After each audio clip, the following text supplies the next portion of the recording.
নমস্কার,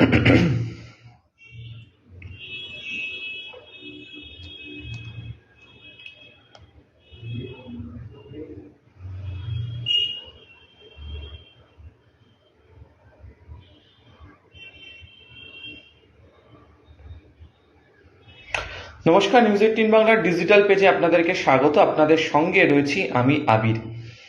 গত কয়েকদিন ধরে তৃণমূল কংগ্রেসের অন্দরে জোর জল্পনা শুরু হয় যে তাপস রায়, তৃণমূল কংগ্রেসের দীর্ঘদিনের বর্ষিয়ান নেতা, যিনি বিজেপি বিরোধিতার ক্ষেত্রে 2021-এর পরেও যার স্বর বেশ রাজ্যে উচ্চারিত হতো।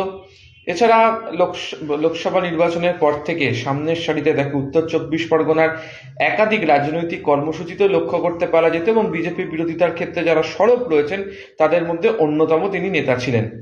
ও সেই তাপস রায়, সেই জল্পনার অবসান, আজকে তিনি নতুন তার রাজনৈতিক ইতিহাস বা কেরিয়ার শুরু করলেন এবং তিনি যোগ দিলেন হচ্ছে বিজেপিতে। এই অবস্থাতে দাঁড়িয়ে উত্তর 24 পরগনা জেলা তৃণমূল নেতৃত্বের কাছে চ্যালেঞ্জ লোকসভা নির্বাচনে। এই উত্তর 24 পরগনা জেলায় যে কতকগুলি লোকসভা আসন রয়েছে সেখানে তারা কি ফল করতে পারে। উত্তর 24 পরগনা যে কতকগুলি লোকসভা আসন রয়েছে তার মধ্যে রয়েছে দমদম, রয়েছে হচ্ছে ব্যারাকপুর, রয়েছে বসিরহাট, রয়েছে হচ্ছে বারাসাত এবং রয়েছে হচ্ছে বনগাঁ। এর মধ্যে 2019-এর লোকসভা নির্বাচনে বনগাঁ আসন তৃণমূল কংগ্রেসের হাতছাড়া হয়। 2021-এর বিধানসভা নির্বাচনেও এই লোকসভার মধ্যে থাকা যে বিধানসভা কেন্দ্রগুলি রয়েছে তাতে তৃণমূল কংগ্রেসের ফল যে খুব একটা ভালো এমনটা বলার জায়গাতে নেই। ব্যারাকপুর আসন তৃণমূল কংগ্রেসের হাতছাড়া হয়েছিল 2019-এ। অর্জুন সিং তিনি বিজেপির টিকিটে জয়লাভ করেন। পরবর্তী সময়ে দেখতে পাওয়া যায় যে তিনি দল বদল করে ফের তৃণমূল কংগ্রেসে গেলেও যে বিধায়করা রয়েছেন ব্যারাকপুর লোকসভার মধ্যে তৃণমূল কংগ্রেসের ফল অত্যন্ত ভালো। মাত্র একটি বিধানসভায় তাদের পরাজয় হয়েছিল 2021-এ। তবে তারই মধ্যে থাকা ভাটপাড়া, অন্যদিকে হচ্ছে বীজপুর, এই যে জগদ্দল যে অংশগুলি রয়েছে সেখানে সাম্প্রতিক সময় একাধিক অশান্তির খবর এসছে এবং তার মধ্যে জগদ্দল এবং বীজপুরের বিধায়ক কার্যত অর্জুন সিং এর বিরোধিতা করে বারবার ধরে সরব হয়েছেন। শোনা যায় নৈহাটির বিধায়কও তিনিও চান অর্জুন সিং যাতে লোকসভা নির্বাচনে দলীয় টিকিটে প্রতিদ্বন্দ্বিতা না করেন, ফলে তার বিরোধিতাতে তারাও সরব হতে শুরু করেছেন। বারাসাতে আজকে প্রধানমন্ত্রী নরেন্দ্র মোদী তিনি সভা করেছেন। বারাসাতেও এবার জোর রাজনৈতিক লড়াই এবং বারাসাতের মতো জায়গাতে সন্দেশখালীর মতো ইস্যু, বসিরহাটের মতো লোকসভাতে সন্দেশখালীর মতো যে ইস্যু যেটা প্রভাব ফেলবে তা বলাই যায়।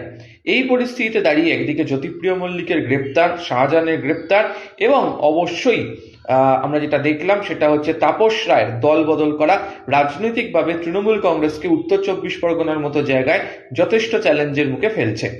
অনেকেই বলেন যে উত্তর 24 পরগনা যা লোকসভা, উত্তর 24 পরগনা যে বিধানসভা আসন, এটা অনেকটা দিল্লি যেতে গেলে যেমন উত্তরপ্রদেশের রাস্তা হয়েই যেতে হয়, তেমনি কারা রাজ্য শাসন করবে, দখল করবে, তাদের একটা বড় অংশ উত্তর 24 পরগনা এবং দক্ষিণ 24 পরগনায় ভালো ফলই যে করতে হয় সেটা অনেকেই বলেন। তো সেক্ষেত্রে দাঁড়িয়ে উত্তর 24 পরগনার এই ফলের বিষয় তৃণমূল কংগ্রেস শিবিরের তরফ থেকে কি পরিকল্পনা গ্রহণ করা হয় তা নিয়ে রীতিমতো আগ্রহ তৈরি হয়েছে। আপনারা জানেন যে দমদম ব্যারাকপুর সাংগঠনিক যে জেলা, তার সভাপতি ছিলেন হচ্ছে তাপস রায়, তার হাতে দায়িত্ব ছিল সাংগঠনিক জেলার। এবং দমদম লোকসভা কেন্দ্র সৌগত রায় বর্ষিয়ান সাংসদ, তার জনসংযোগ নিয়ে কোনো প্রশ্ন বিরোধী রাজনৈতিক দলও তোলেন না। তবে এই দমদম লোকসভার মধ্যে থাকা বরানগর যে বিধানসভা কেন্দ্র রয়েছে সেখানকারই বিধায়ক ছিলেন তাপস রায়। তিনি বিধায়ক পদ থেকে ইস্তফা দিয়েছেন, যদিও আজকে তার ইস্তফাকে ঘিরে নাটকীয় পরিস্থিতি তৈরি হয়, কারণ বিধানসভার অধ্যক্ষের তরফ থেকে জানানো হয় টেকনিক্যাল কারণে তার ইস্তফাপত্র গ্রহণ করা যাচ্ছে না। তাকে ফের আগামীকাল দুপুর 1টায় আসতে বলা হয়েছে। তাকে ফ্রেশ বা নতুন করে আবার ইস্তফাপত্র লিখে দিতে বলা হয়েছে। হাতে লিখে দিতে হবে এবং কোনো কারণ লেখা যাবে না। ফলে তার ইস্তফা এখনো গৃহীত হয়নি। তবে তারই মধ্যে আজকে বিকাল 5:30 নাগাদ তিনি গিয়ে যোগদান করেন হচ্ছে বিজেপি শিবিরে। তো আমরা যে মূল আলোচনার প্রেক্ষিতে ছিলাম সেটা হচ্ছে তাহলে উত্তর 24 পরগনায় তৃণমূল কংগ্রেসের এই মুহূর্তে অবস্থান কি হবে। তৃণমূল কংগ্রেসের একাধিক নেতা অস্বীকার করছেন না যে সন্দেশখালীর মতো যে একটি ঘটনা ঘটছে, সন্দেশখালী নিয়ে যে গত কয়েকদিন ধরে যেভাবে মহিলারা লাগাতার অভিযোগ করেছে, সেখানকার মানুষজন অভিযোগ করেছে তৃণমূল কংগ্রেসের তরফ থেকে প্রচুর রাজনৈতিক কর্মসূচি গ্রহণ করা হয়, বিভিন্ন সভা সমিতির আয়োজন করা হয়, সংগঠনের লোকেদের নিচু স্তরেই নেমে কাজ করতে বলা হয়, তাহলে কেন তাদের কানে সন্দেশখালীর এই ঘটনা আসলো না, বা তারা কেন সঠিক সময়ে তৃণমূল কংগ্রেস তাদের দলকে সেখানকার পরিস্থিতি জানাতে পারেনি?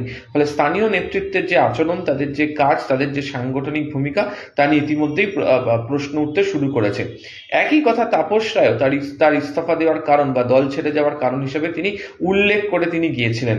ফলে এই অবস্থাতে সন্দেশখালীর ইস্যু যে বিভিন্ন বিধানসভা কেন্দ্রগুলোতে উত্তর চব্বিশ পরগনাতে পড়বে তা বলাই বাহুল্য। এই পরিস্থিতিতে দাঁড়িয়ে পার্থ ভৌমিক, সুজিত বসু, নারায়ণ গোস্বামীর মতো নেতারা তারা ইতিমধ্যেই সফর করেছেন সন্দেশখালী, তারা গিয়েছেন। উত্তর চব্বিশ পরগনা জেলা প্রশাসনের তরফ থেকে যাদের জমি কেড়ে নেওয়া হয়েছিল তাদেরকে জমি ফেরত দেওয়ার কাজও শুরু করা হয়েছে। তবে পরিস্থিতি কতটা অনুকূলে যাবে লোকসভা নির্বাচন, রাজ্যের 2026-এর বিধানসভা নির্বাচনের আগে কার্যত অ্যাসিড টেস্ট হতে চলেছে তৃণমূল কংগ্রেসের কাছে। এই অবস্থাতে দাঁড়িয়ে একটি কোর কমিটি তৈরি করে দিয়েছিলেন মমতা বন্দ্যোপাধ্যায়, যে কোর কমিটি এই যে লোকসভা কেন্দ্রগুলো ধরে ধরে তারা যেমন পর্যালোচনা করেছেন, তাছাড়া এই লোকসভা কেন্দ্রগুলির জন্য বিশেষ করে কয়েকজন নেতাকেও দায়িত্ব দেওয়া হয়েছিল। ফলে ওই কোর কমিটিতেও তাপস রায় ছিলেন, তিনিও সেখান থেকে সরে দাঁড়িয়েছেন। ফলে সাংগঠনিক ক্ষেত্রে তাপস রায়ের মতো নেতা ছেড়ে যাওয়া মানে অনেকেই আঁচ করছেন যে হয়তো তার পথ ধরে তার অনুগামীরাও উত্তর চব্বিশ পরগনার এই বরানগর সন্নিহিত জায়গা থেকে তারা চলে যেতে পারেন। আমরা কথা বলেছিলাম এই বিষয় নিয়ে রাজ্যের মন্ত্রী, কলকাতার মহানাগরিক তৃণমূল কংগ্রেসের বর্ষিয়ান নেতা ফিরহাদ হাকিমের সঙ্গে। তার অবশ্য বক্তব্য, যদি তাপস রায় চলে যাওয়াতে প্রভাবই পড়ে তাহলে উত্তর কলকাতা থেকে বরানগর গিয়ে পরপর 3বার তাপস রায় জেতার মতো জায়গাতে তিনি থাকতেন না, এবং মমতা বন্দ্যোপাধ্যায়ের ছবি ব্যবহার করে তিনি জয়লাভ করেছেন, এমন কথাও তৃণমূল কংগ্রেসের তরফ থেকে বলা হচ্ছে।